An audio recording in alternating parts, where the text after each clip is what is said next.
this happens every single time. I would love to point to a double standard. Like, here's how the left gets treated when a person on the left is killed by a far-right protester. And here's how people on the right are treated when a right-leaning person gets killed by a far-left protester. I would love to say that. The issue is nobody on the right dies to us. It doesn't happen. Nobody on the right dies to us. This never fucking happens. We don't. We just doesn't happen. People don't drive cars into anti-mask rallies. People don't open fire into Proud Boy media. We just don't do it. We just don't do these things. It's actually kind of a testament to our mental health. People who commit, stochastic terrorism generally aren't the most well off mentally. Oh yeah?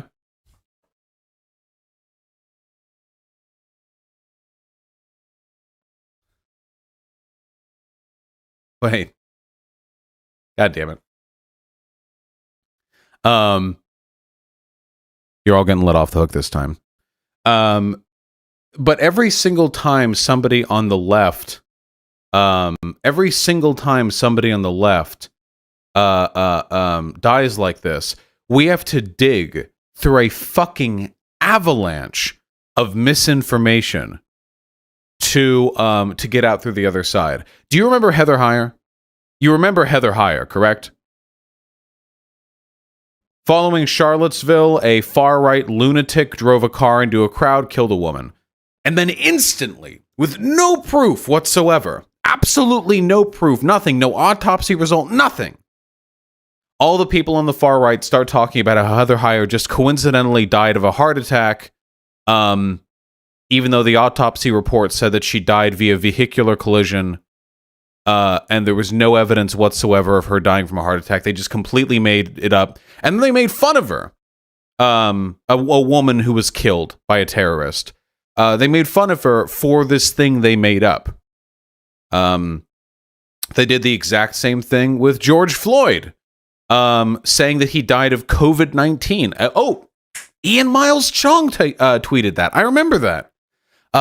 Saying that, again, with no evidence whatsoever, absolutely no evidence whatsoever, just completely made up from the blue.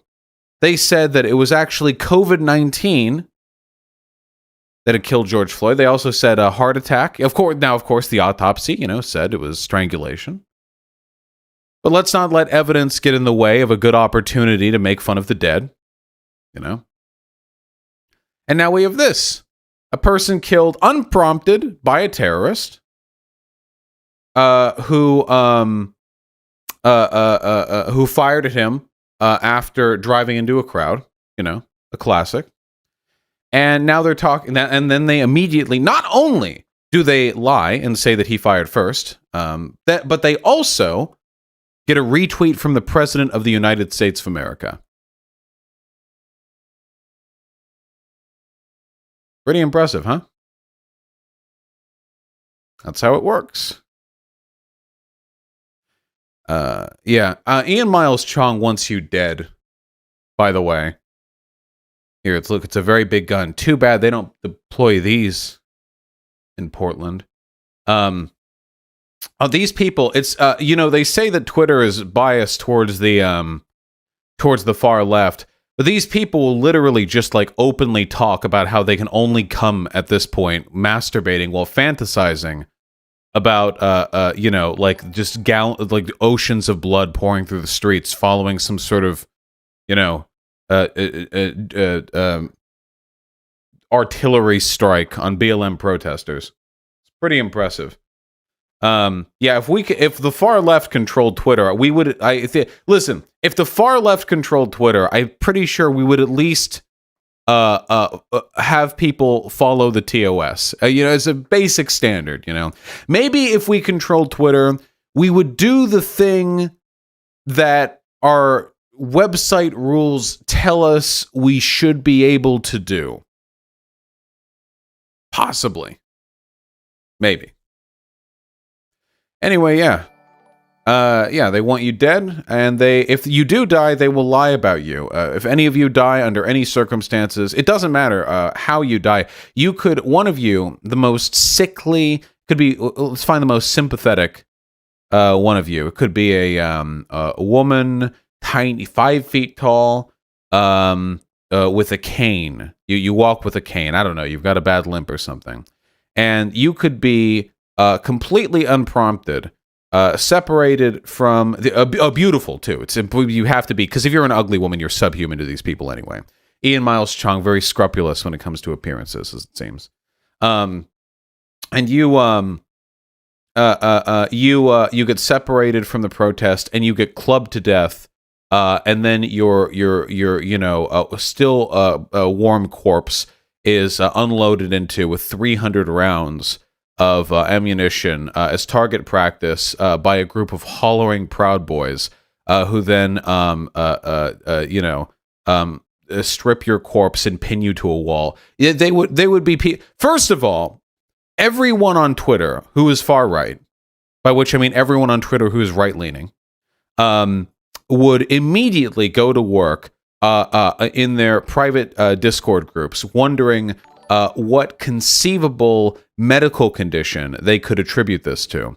And after they have discovered a medical condition that sounds conceivably plausible, they will talk with people like Ian Miles Chung, who will write articles which will say things like, well, during a confrontation, a sickly BLM protester died in the vicinity of the protest, and here's a video clip they posted to their Twitter account 3 hours before their death where they called right-wingers scum. And then the comment section would fill up with people saying, "Oh wow, look at you fucking get, you dirty slut, you piece of shit, you stupid motherfucker. I hope they rape you before they kill." Actually, nobody killed you. You died of your own, right? Wink. And then the president will retweet the article. That's basically how it works. I want to dispel any fiction that these people have any sympathy or any feelings whatsoever of humanity to you. Democracy is incompatible with the existence of these people. They're not people who are maladjusted or misinformed or a little bit confused. These people have bought into a form of political sociopathy, and they do not think you are human beings. They genuinely do not, which is deeply troubling because even after Donald Trump is out of office, whether that comes in 2021 or 2025, we're going to have to contend with the fact that a significant portion of this country does not live in reality. They do not live in reality. They do not share the very same basic empirical perceptions of the world that we do. And with every passing day, I grow more and more strained on my existing positions on free media, because the idea of there being some sort of government mandate to crack down on journalistic organizations that do nothing but lie sounds, in spite of all the harm it could conceivably do, sounds so goddamn tempting. Because I don't think it's possible any left-leaning organization could ever lie even a fraction as much as what the current fake news horseshit cycle does over on the right. Of course, there's no way any such law could be implemented without it coming back to bite us eventually, but yeah. It's we don't need to lie, they do. Such is life. And they know they're lying. Keep that in mind. They're not like just delusional. They are delusional, but they're not just delusional. They're delusional and they're liars. Yes, of course. It's not about who's lying, it's about who the government believes is lying. That is true.